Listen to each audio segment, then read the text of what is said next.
Hello प्यारे बच्चों, कैसे हैं आप सब। उम्मीद करता हूं आप लोग बहुत अच्छे होंगे, सुरक्षित होंगे। मैं भी बहुत बढ़िया हूं। तो मैं कमल कुमार आपका आपके चैनल कॉमेट क्लासेस में स्वागत करता हूं। तो आज बच्चों हम बात करने वाले हैं विज्ञान के पार्ट 2 सूक्ष्म जीव मित्र एवं शत्रु के रिवीजन के बारे में।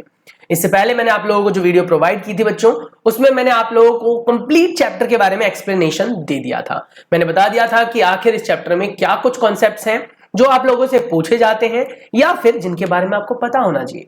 तो होपफुली आप लोगों ने वो वीडियो देख लिया होगा, और अगर आप लोगों ने नहीं देखा बेटा तो आप चैनल पर विजिट करें और उस वीडियो को जरूर देखें, क्योंकि उसमें मैंने डिटेल एक्सप्लेनेशन दी है।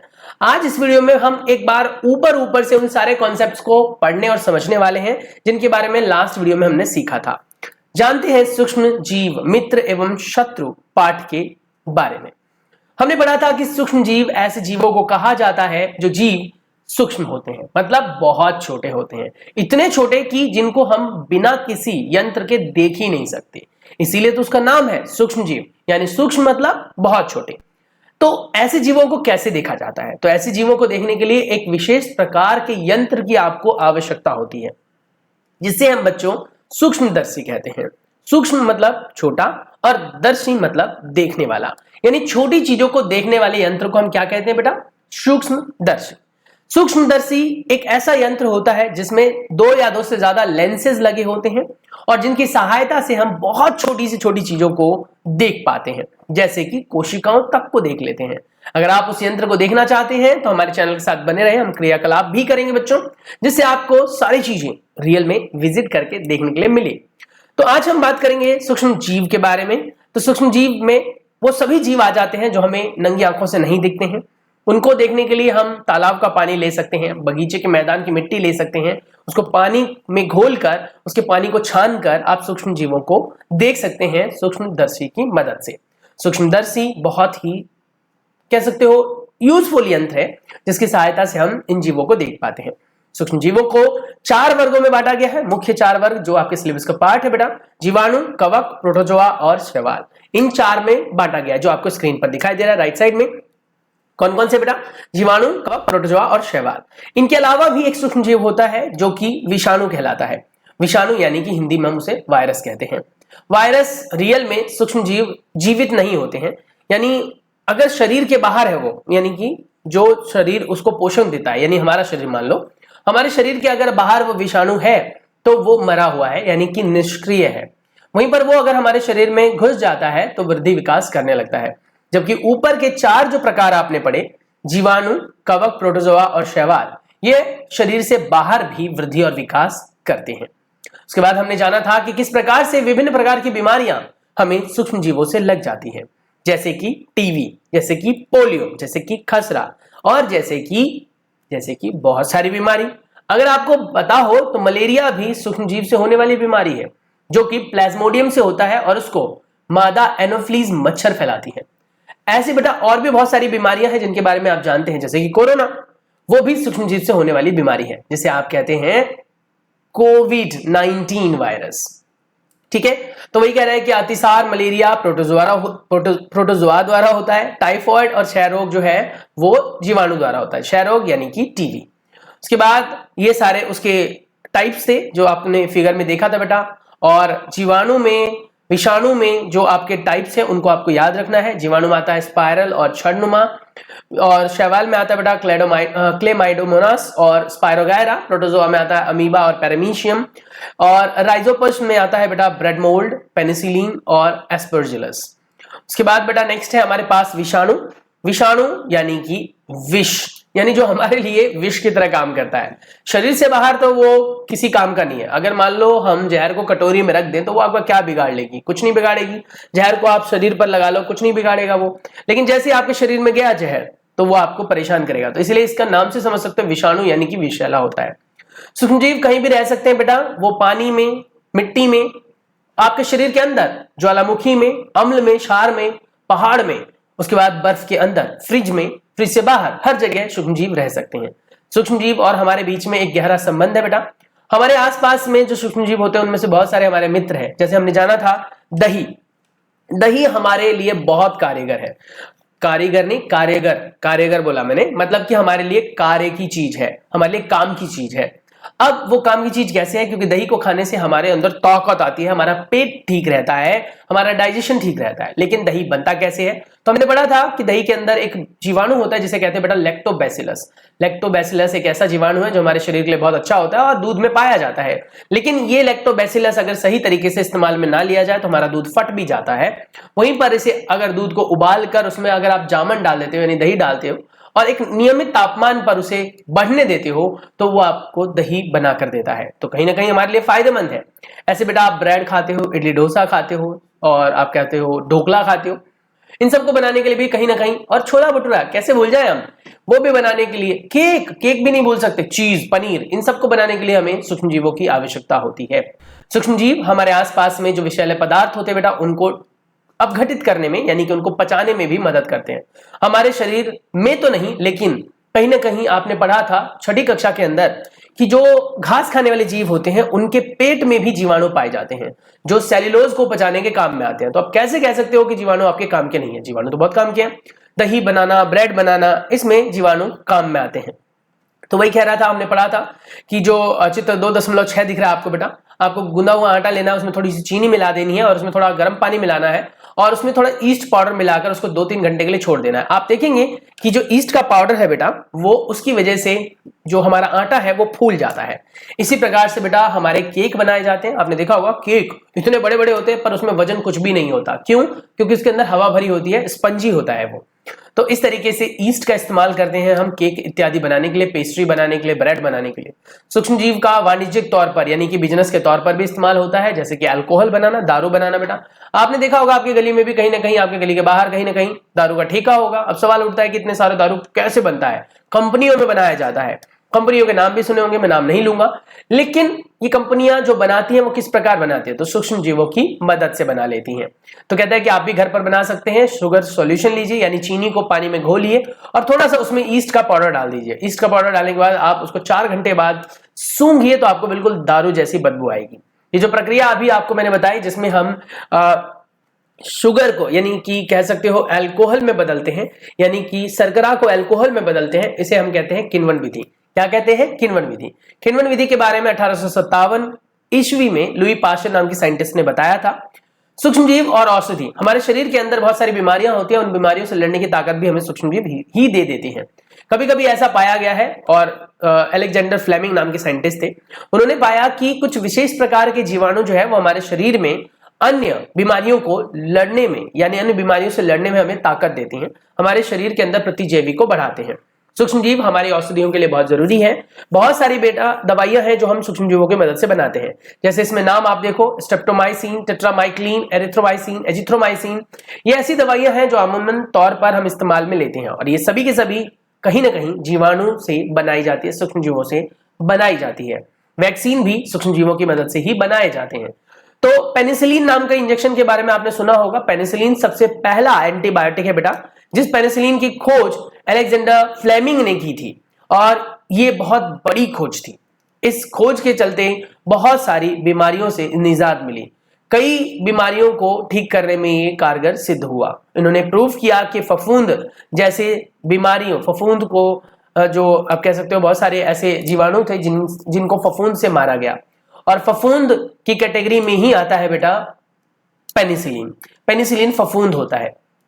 ऐसे बेटा हमें ध्यान रखना चाहिए कि एंटीबायोटिक्स जब भी हम खाते हैं, डॉक्टर हमें एंटीबायोटिक्स देते हैं बेटा, तो उसका एक नियमित समय तक ही इस्तेमाल करें, कोई भी डोज मिस ना करें, लगातार खाएं जब तक डॉक्टर बोलता है और अपनी तरफ से तो बिल्कुल ना खाएं, क्योंकि कभी कभी ऐसा पाया गया है कि एंटीबायोटिक का इस्तेमाल हम जरूरत से ज्यादा कर लेते हैं, जिसके बाद कभी भविष्य में उस एंटीबायोटिक की अगर आपको जरूरत होती है तो आपका शरीर उसके कह सकते हो टुवर्ड्स रिएक्ट नहीं करता, आपका शरीर एक्टिव नहीं होता, आपका शरीर उसको अपनाता नहीं है, जिससे कि आपके लिए बहुत ज्यादा बड़ी प्रॉब्लम हो जाती है। आपके शरीर में जो प्रतिजैवी जो होते हैं या फिर आप कह सकते हो एंटीबायोटिक्स होते हैं, यानी अभी हमने पढ़ा था प्रतिजैवी के बारे में, प्रतिजैविक दवाइयां होती हैं वो काम नहीं करती है, इसीलिए डॉक्टर के अनुसार ही प्रतिजैविक दवाइयों को खाना चाहिए। वैक्सीनेशन के बारे में हमने पढ़ा था कि बहुत सारी बीमारियां जो है वो विषाणु से होती है और विषाणु की बीमारियों के लिए दवाइयां बहुत कम है हमारे पास। यहां तक कि आपने देखा होगा कॉमन कोल्ड मतलब नॉर्मल सर्दी जुकाम, ये सर्दी जुकाम बहुत पुरानी बीमारी है, लेकिन आज तक सर्दी जुकाम की कोई स्पेशल मेडिसिन नहीं बनी। आप कहोगे सर आते तो है, वो डीकॉल टोटल आता है, विक्सेस्ट्रन 500 आता है। ये बेटा सर्दी जुकाम की दवाइयां नहीं होती हैं, ये सर्दी जुकाम में बस कुछ हमें आराम दे देती हैं कुछ और चीजों पर काम करके, लेकिन इसकी कोई दवाई नहीं होती है और इसकी वैक्सीन भी नहीं बनी है। इतने सालों से भी हम वैक्सीन नहीं बना पाए क्योंकि कॉमन कोल्ड यानी कि सर्दी जुकाम का कोई स्पेशल वायरस नहीं होता, कोई स्पेशल विषाणु नहीं होता। जैसे कोविड-19 है, उसका वैक्सीन बन गया बेटा, तो वो अब हमें नहीं होगा, हमारे शरीर के अंदर रोग से लड़ने की ताकत आ जाती है। अब सवाल उठता है कि विषाणु से लड़ने के लिए जो वैक्सीन बनाए जाते हैं वो कैसे बनते हैं। विषाणुओं को पकड़ा जाता है, लैब में ले जाया जाता है, लैब में उसके हाथ पैर तोड़े जाते हैं, कहने का मतलब उसको अक्रियाशील बना दिया जाता है, उसके बाद उसको हमारे शरीर में छोड़ दिया जाता है। जब हमारे शरीर में जाता है तो हमारे शरीर को पहचान में आ जाता है कि ये तो फलाना फलाना वायरस है, मतलब वो वायरस का नाम नहीं जानता पर वो समझ जाता है कि ये हमारे शरीर का हिस्सा नहीं है। फिर वो उसके साथ लड़ना शुरू कर देते हैं और मरा हुआ होता है, हाथ पैर तोड़ रखे होते हैं हमने, तो वो हमारे शरीर के साथ नहीं लड़ता बल्कि हमारा शरीर उसको पहचान कर उसको मार देता है, जिससे कि भविष्य में कभी भी वैसा सच में वायरस पहुंच जाए जो हेल्दी हो, जो हमारे शरीर को लड़ सकता हो, हमारे शरीर से हमारे शरीर को बीमार कर सकता हो, तो उसके खिलाफ हमारे शरीर में पहले ही इंफॉर्मेशन पहुंच जाएगी। और जिसकी वजह से क्या होगा कि एक भी वायरस हमारे शरीर में गया तो हमारे शरीर को पता लगा, ओ ये तो आ गया वो वायरस, मार दो इसको। तो इस तरीके से टीकाकरण काम करता है। टीकाकरण जरूरी नहीं होता कि इंजेक्शन ही लगाया जाए बेटा। पल्स पोलियो टीकाकरण के बारे में भी आपने सुना होगा, जिसमें हम 2 बूंद जिंदगी की कहते हैं और पोलियो के टीके लगाए जाते हैं।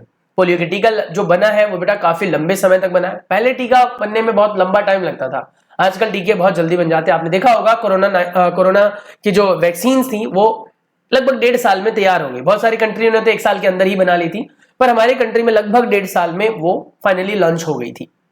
उसके बाद कह रहा है मिट्टी की उर्वरता में वृद्धि होती है, इसमें भी हमारे जीवाणु मदद करते हैं। जीवाणु क्या करते हैं, आसपास की चीजों को गला सड़ा देते हैं और उसको मिट्टी में मिला देते हैं। तो उर्वरता मतलब कि उसकी जो पोषक तत्वों की मात्रा होती है मिट्टी के, वो बढ़ा देते हैं।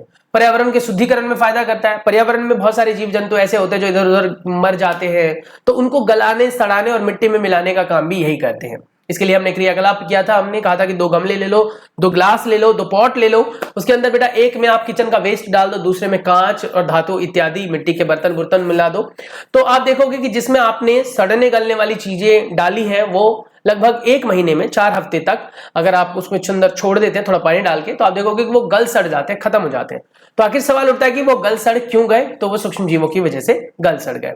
हानिकारक सूक्ष्म जीव भी होते हैं हमारे शरीर में, रोगाणु अथवा रोगजनक जो आप कह सकते हो जीवाणु होते हैं वो पहुंच जाते हैं। सूक्ष्मजीव जो हमें रोग फैलाते हैं, यानी कि भोजन के जरिए, कपड़ों के जरिए, हवा के जरिए, पानी के जरिए, सीधे तौर पर कांटेक्ट में आने की वजह से ये बीमारी को फैलाते हैं। ऐसी बीमारियां जो बेटा एक व्यक्ति से, एक कह सकते हो अनहेल्दी व्यक्ति से, एक बीमारी वाले व्यक्ति से एक हेल्दी यानी एक स्वस्थ व्यक्ति तक पहुंच जाता है, ऐसी बीमारी को हम संरचनीय बीमारी कहते हैं, सॉरी संचरणीय बीमारी कहते हैं। संचरण मतलब एक जगह से दूसरी जगह तक ट्रेवल करना, तो संचरणीय बीमारी कहते हैं। जैसे कि सर्दी जुकाम हो गया, चिकन पॉक्स हो गया और ये सब आ जाते हैं। उसके बाद कहता है क्या कि कुछ ऐसी चीजें तो चाहिए होंगी जो इन बीमारियों को एक जगह से दूसरी जगह तक ले जाए, यानी कि कोई जीव, कोई जंतु, कोई कीट, जैसे कि मक्खी, मच्छर, इनको हम कहते हैं बेटा रोगवाहक, यानी वो छोटे छोटे कीड़े मकोड़े, वो छोटे छोटे इंसेक्ट्स बेटा जो बीमारी को एक जगह से दूसरी जगह तक लेकर जाते हैं, उन्हें हम कहते हैं रोगवाहक। वाहक मतलब एक जगह से दूसरी जगह तक वाहन की तरह काम करना, तो रोग वाहक तो यानी कि रोग को एक जगह से दूसरी जगह तक ले जाने का काम करते हैं। अब रोग थोड़ी जाता है, जाते तो जीवाणु विषाणु है।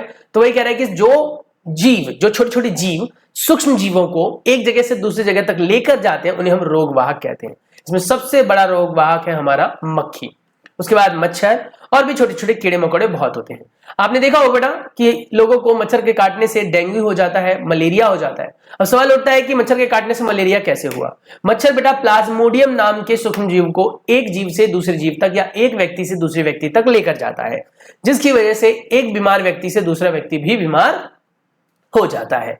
तो ये बातें आपको ध्यान रखनी है। कैसे रोका जाए मच्छरों को, तो मच्छरों को पनपने से रोक दो। आप सभी को पता होगा कि मच्छर जो है बेटा साफ पानी या गंदे पानी में पैदा होते हैं। गंदे पानी में मलेरिया के मच्छर पैदा होते हैं और साफ पानी में बेटा डेंगू के मच्छर पैदा होते हैं। उसके बाद कुछ जीवों के कुछ बीमारियों के नाम यहाँ पर बेटा, जैसे मानव रोग में है आपके पास क्षय रोग, खसरा, चिकन पॉक्स, पोलियो, हैजा, टाइफॉइड, हेपेटाइटिस ए, मलेरिया। इन सब के जो कारक है वो है जीवाणु, वायरस, वायरस, वायरस, जीवाणु, जीवाणु, वायरस, प्रोटोजोआ, और किस वजह से होता है और इनमें हमें क्या करना चाहिए वो पूरा पूरा यहाँ दे रखा है। ये टेबल को मैं अगर पढ़ूंगा भी तो भी आपको याद करना है, नहीं पढ़ूंगा तो भी याद करना है। तो टेबल आपकी बुक में दे रखा है बेटा, इसे एक बार पढ़ जरूर लें। जंतुओं में भी, सिर्फ क्या प्राणियों में ही बीमारी फैलाते हैं? नहीं, जंतुओं में भी फैलाते हैं। लगभग कह सकते हो 100-150 साल पहले की बात है, ऐसा एक बीमारी मार्केट में बहुत ज्यादा फैल गया था जिसे एंथ्रेक्स कहा गया। एंथ्रेक्स नाम की बीमारी से बहुत सारे घोड़े, बहुत सारी गाय भैंसें मारी गई थी। ऐसे ही अभी कुछ दिनों पहले भी गाय भैंसों से संबंधित कुछ बीमारी आई थी जिसमें काफी सारी गायें मर गई थी। ऐसी बीमारी आती ही रहती है, कोई ना कोई जीवाणु ऐसा होता है जो पनप रहा होता है, कोई ना कोई जीवाणु ऐसा होता है जो वृद्धि विकास कर रहा होता है, कोई ना कोई जीवाणु ऐसा होता है जो अपने अंदर बदलाव कर रहा होता है, उसकी वजह से हमें बीमारियां हो जाती हैं। तो पहले ये बीमारी जो एंथ्रेक्स नाम की थी वो सिर्फ और सिर्फ कह सकते हो जानवरों को ही होती थी, पर धीरे धीरे ये बीमारी लोगों में भी फैलने लग गई। क्या सिर्फ बीमारी जीव जंतुओं और जानवरों को ही होती है? पौधों को नहीं होती, पौधों को भी बीमारी हो जाती है। जैसे कि सूक्ष्म जीवों से होने वाली बीमारियों के कुछ फसल यहाँ पर दिए गए, गेहूं, चावल, आलू, गन्ना, संतरा, सेब इत्यादि, इनको भी बीमारी हो जाती है और उसका टेबल यहाँ पर है। जैसे नींबू में होता है बेटा कैंकर, याद रखना, गेहूं में रस्ट लग जाता है, भिंडी में पीत हो जाती है।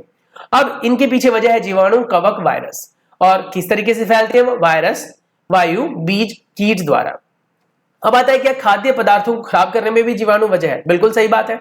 आपने देखा होगा गर्मी के दिनों में जब सुबह की सब्जी आप शाम को खाने बैठे और आपके घर में फ्रिज ना हो बेटा और बीच में आपने उसे उबालना या गर्म करना भूल गए हो, तो शाम तक जाते जाते आपने नोटिस किया होगा सब्जियों में से बदबू आ जाती है, स्मेल आ जाती है, और कभी गलती से खा लो तो कुछ खट्टा खट्टा एहसास होता है। उसके अंदर बहुत सारे विषाणु, जीवाणु पनप चुके होते हैं या फिर आपका खाना खराब हो चुका होता है। तो अगर ऐसा कोई खाना है तो आप मजबूरी में भी ना खाएं, क्योंकि पेट तो भर लेंगे आप, उसके बाद पेट खाली करना पड़ेगा, यानी कि आपको उल्टी या फिर दस्त लग सकते हैं।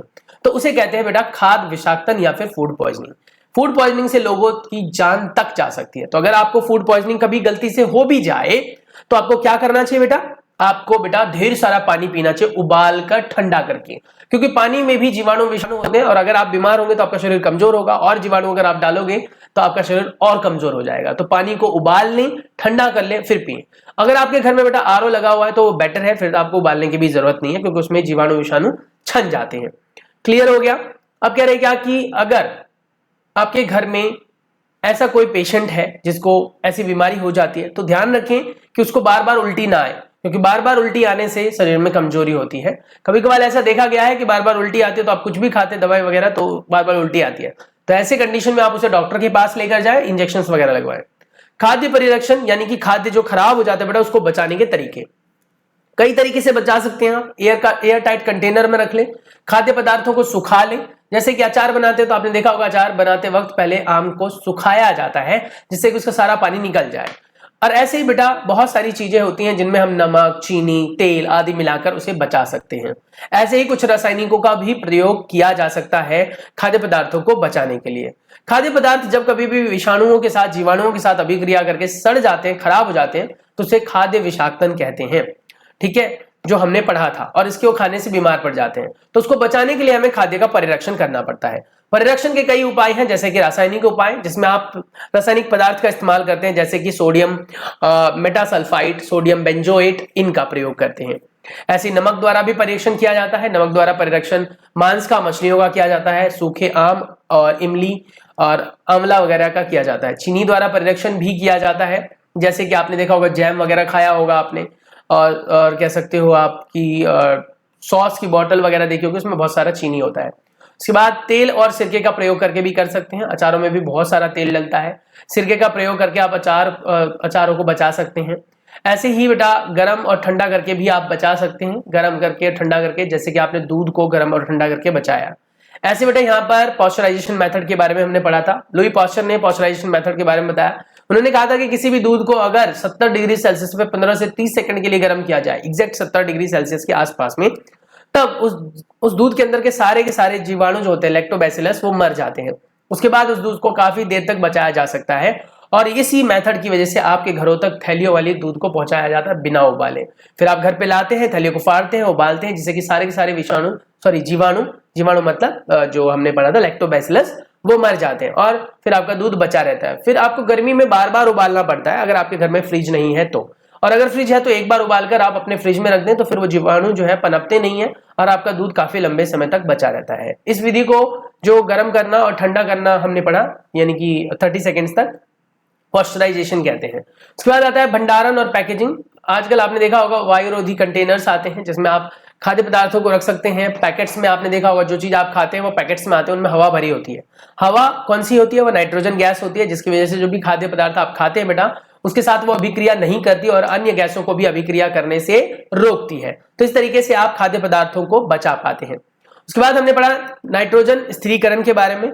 हमारे वातावरण में बहुत सारा नाइट्रोजन है, 78%, 78%। लेकिन जो नाइट्रोजन होता है वो कहीं ना कहीं खाद्य पदार्थों को भी मिलना चाहिए, क्योंकि आपने पढ़ा था चाहे आप बात करो विषाणु, जीवाणु, तो नाइट्रोजन सभी जीवों को जरूरी होता है, यानी सभी जीवों के लिए जरूरी है। नाइट्रोजन से ही प्रोटीन, विटामिन बनाए जाते हैं। तो चाहे जीवाणु हो, विषाणु हो, उन सबको भी नाइट्रोजन चाहिए होता है। तो कहीं ना कहीं कुछ फलीदार सब्जियां होती हैं बेटा जिनकी जड़ों में सूक्ष्म जीव पाए जाते हैं, और वो सूक्ष्म जीव बेटा जिसका नाम होता है राइजोबियम। राइजोबियम नाम का जीवाणु पाया जाता है जो कि सूक्ष्म जीव होता है। और इस सूक्ष्म जीव की वजह से होता क्या है, वायुमंडल के सभी नाइट्रोजन को वो अवशोषित कर लेता है और उसको नाइट्रेट्स के कंपाउंड में बदल देता है, जिसके बाद वो नाइट्रेट्स के कंपाउंड जो होते हैं बेटा वो पेड़ पौधे द्वारा अवशोषित हो जाते हैं और वो कहीं ना कहीं फिर हम खा लेते हैं, हमारे शरीर तक पहुंच जाता है। तो ये होता है नाइट्रोजन का स्थिरीकरण। अब आता है नाइट्रोजन का चक्रण। नाइट्रोजन चक्र के बारे में हमने पढ़ा था पहले भी, अब हम थोड़ा सा ऊपर से समझ लेते हैं। नाइट्रोजन चक्र, नाइट्रोजन का अपने आप में देखो सबसे पहले समझने की जरूरत यह है कि सभी गैस जो है एक निश्चित अनुपात में हमारे वायुमंडल में है। कुछ गैस जो है हमारे वायुमंडल में बहुत ज्यादा मात्रा में है, जैसे कि हमारा वो हो गया नाइट्रोजन। 78% में होता है नाइट्रोजन। नाइट्रोजन की मात्रा हमारे वायुमंडल में बेटा 78% है, बहुत ज्यादा हुआ ये। अब 78% जो नाइट्रोजन है हमारे वायुमंडल में, क्या वो हमेशा 78% ही रहेगा? हाँ, रहेगा। और ये एक चक्र द्वारा संभव हो पाता है जिसे हम कहते हैं नाइट्रोजन चक्र। नाइट्रोजन चक्र में कैसे होता है देखो, सबसे पहले वायुमंडल का नाइट्रोजन होता है, जिसे वायुमंडल के नाइट्रोजन को जीवाणु अवशोषित कर लेते हैं, फिर नाइट्रेट्स के कंपाउंड बनाते हैं, यानी कि समझ सकते हो एक तरीके का पदार्थ बनाते हैं, और उस पदार्थ को मिट्टी में मिला देते हैं। मिट्टी में मिलने के बाद वो पदार्थ जो है वो पौधों द्वारा अवशोषित हो जाता है। पौधे उससे फिर सब्जियां, फल इत्यादि में डाल देते हैं, खुद का भी प्रयोग कर लेते हैं। उसके बाद फिर जीव जंतु उन पौधों के सब्जियों को, फलों को, पत्तों को खाते हैं।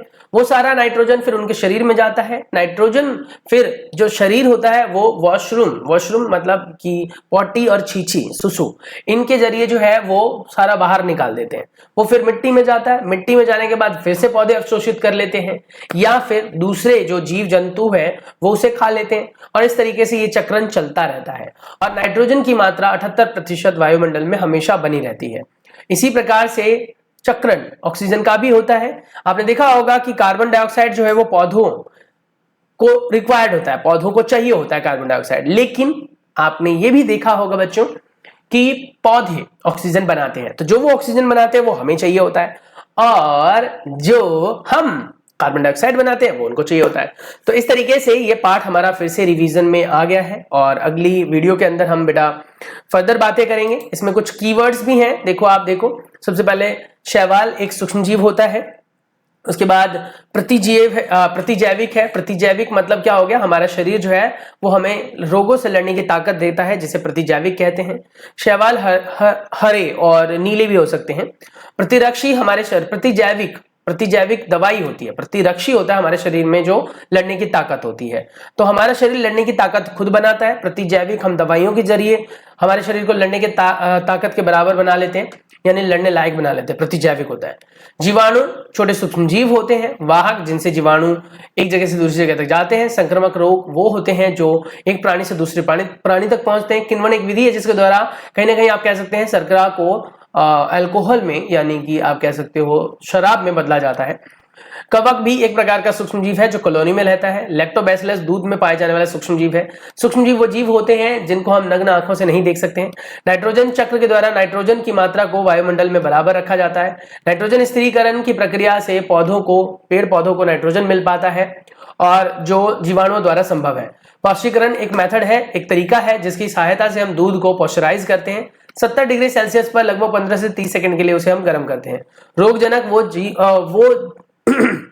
जीवाणु होते हैं जिनसे रोग पैदा होते हैं। परिरक्षण यानी कि खाद्य पदार्थों को हमें बचाने के मेथड यानी तरीके ढूंढने होते हैं, जिन्हें परिरक्षण की विधि कहते हैं। प्रोटोजोआ भी एक प्रकार का सूक्ष्म जीव है। राइजोबियम नाम का सूक्ष्म जीव जो है वो नाइट्रोजन के स्थिरीकरण में मदद करता है। टीका वैक्सीनेशन एक विधि है जिसके द्वारा हमारे शरीर में पहले ही अक्रियाशील विषाणुओं को डाल दिया जाता है, जिससे हमारे शरीर को लड़ने की ताकत मिले। विषाणु एक प्रकार का सूक्ष्म जीव है जो शरीर के बाहर कुछ नहीं करता, पर शरीर के अंदर जाने के बाद ये हमारे लिए खतरनाक हो जाता है। ईस्ट यानी कि खमीर, जिसका हम खाद्य पदार्थों की गुणवत्ता को बढ़ाने के लिए प्रयोग में लेते हैं। तो इस प्रकार से हमने काफी हद तक 25 मिनट के अंदर इस चैप्टर को रिवाइज कर लिया। बहुत सारी बातें आपको नई सीखने और समझने के लिए मिली होंगी। थोड़ा भी आपको लगा कि चैनल काम का है, आने वाले दिनों में वीडियो और भी ज्यादा इंप्रूव होगी, ये मैं गारंटी लेता हूं। स्टार्टिंग है, थोड़ा सा आपको सपोर्ट करने की जरूरत है। आप सपोर्ट करेंगे तो मैं आपको सपोर्ट करूंगा। बहुत सारे क्वेश्चंस, बहुत सारी क्वेरीज, बहुत सारा आप लोगों के वीडियो। तो चलिए मिलते हैं नेक्स्ट वीडियो में, तब तक के लिए अपना बहुत सारा ख्याल रखिए।